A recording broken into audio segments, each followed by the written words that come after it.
Hey, I'm Nathan, a designer on the Apple design team. Welcome to this session on designing hover interactions for visionOS. With new ways to respond to where people look, your apps can feel more alive and make people feel like their mind is guiding the experience. Here's the order for today. We'll review the fundamentals of eye input, explore custom effects, make content scroll just by looking, and see how to persist important controls. Let's jump in. As you may know, people navigate visionOS with their eyes and hands. They look at an element and tap their fingers together to select it. Here's a few quick reminders to make sure your apps work well with eyes and hands.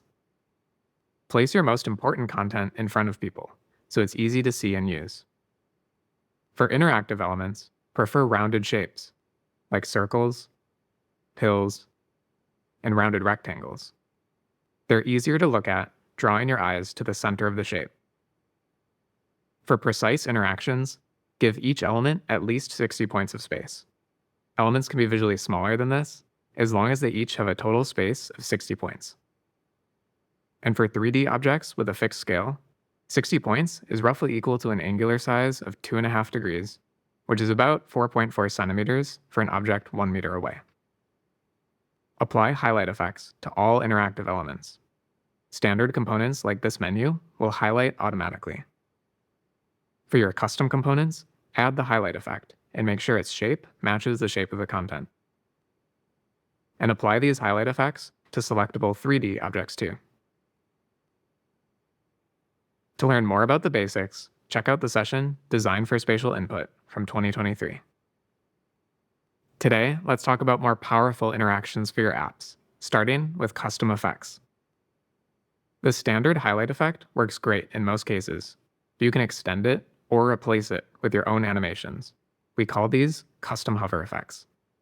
We use custom hover effects throughout visionOS. Tab bars pop open to show the names of each tab. Back buttons grow to show the title of the previous page. Sliders show a knob to invite interaction. Tooltips appear below buttons to describe what they do. In Safari, the navigation bar expands to show your browser tabs. And in the home view, environment icons reveal more of the landscape. And you can create custom effects like these in your apps too. They're perfect for giving feedback while maintaining the personality of your app or visual style of your game. But first, let's understand a little more how they work. To protect people's privacy, the system applies hover effects outside your app's process, so your app doesn't know where people are looking. Instead of responding to a hover event directly, your views define two states, their standard appearance and their hovered appearance. The system animates between these states when people look at the view or look away. This is great for plain animations like we've seen so far, but means custom effects cannot be used to perform actions within your app. Let me show you what I mean. Say I'm designing a photo browsing app. I could add a download button to let people save their favorite photos. I could use a custom effect to show the download size when people look at it, since this is just an animation. But I couldn't perform the download action just by looking at the button, since this would require my app to know when the effect is applied. Instead, people will need to perform a tap gesture to save the photo. Okay, so custom effects drive animations. What kind of animations work best?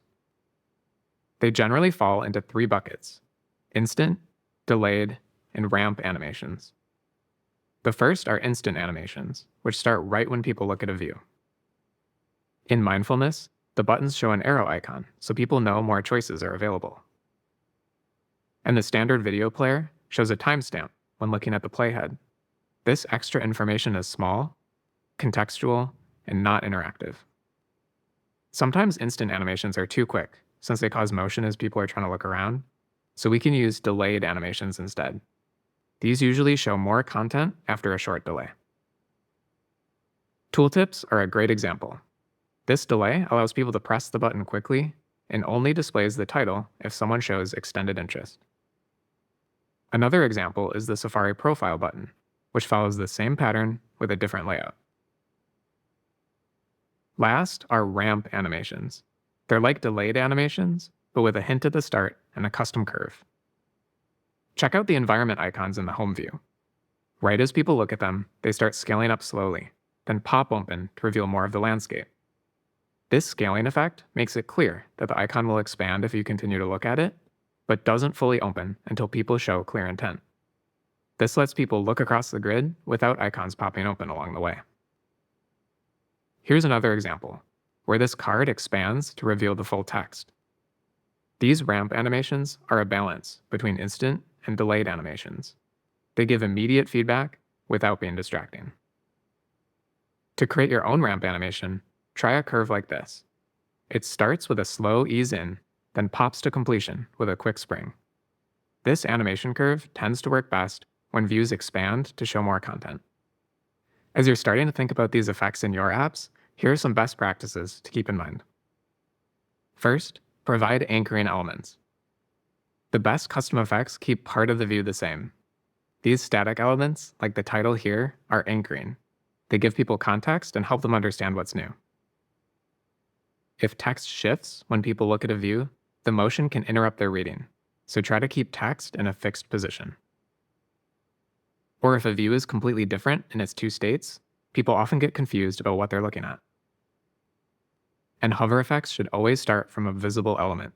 If there's no hint about where something is, it'll be hard to find or surprising if people accidentally discover it. Instead, if you have hidden elements, show them when looking at something visible. Here, for example, the resize control appears when looking at the corner of the window. This helps people find the controls they're looking for. Next, apply custom effects carefully. Think about where custom effects could provide focus, like on this compass, show additional information, like the location status, or create delightful moments, like an animating waterfall. But don't change too much as people look around. Too many custom effects, like showing the name of each pin, can distract from your content or even cause visual discomfort. Even a small scale effect might be distracting for high-usage views like toolbar buttons or table cells, since they move the things people are trying to look at. For views like these, stick with the standard highlight effect. Try to keep effects small. The best custom effects are subtle and work well on small views, like this download button we saw earlier. Avoid applying custom effects to large views like this entire photo, since it causes a lot of motion and can be difficult for people to know what's happening. And for imagery like this, avoid effects that wash out the colors. A good solution is a highlight effect that gives instant feedback, then fades away so people can see the true colors of the photo. And this applies to 3D objects like this plant. It highlights, then fades to show its real colors. Last, avoid unexpected motion. This is something I run into a lot. You'll think you've got a good idea, but it ends up having side effects. Let me show you. Safari's tab overview shows a grid of open tabs. You might have a great idea. What if we hide all the close buttons by default and only show the close button when looking at a tab? Looks cleaner, right? But when you look at a tab and the button appears, your eyes instinctively jump to it. This may cause people to accidentally close the tab when trying to select it, since they're now looking at the close button while performing the tap gesture. Instead, you could try something like this. Fade the button in slowly halfway when people look at the tab, then fade it fully when people look at the button. This still reduces the visual noise in a large grid of tabs, but doesn't make people accidentally close them. It's critical to try these effects on a real device. It's impossible to experience them by watching a video, since they react to where you look. And hey, I love the visionOS simulator too, okay? But it's no replacement for testing on a real device. Designing custom effects is an iterative process, more than other parts of the interface. Be prepared to try lots of options and spend time tuning to get it just right. Over time, you'll build an intuition for what works and what doesn't. But if you have an idea, try it. It might just work. Next, let's talk about another powerful interaction, look to scroll. Look to scroll lets people scroll just with their eyes. Here in Safari, when I look at the bottom of the page, it smoothly animates up.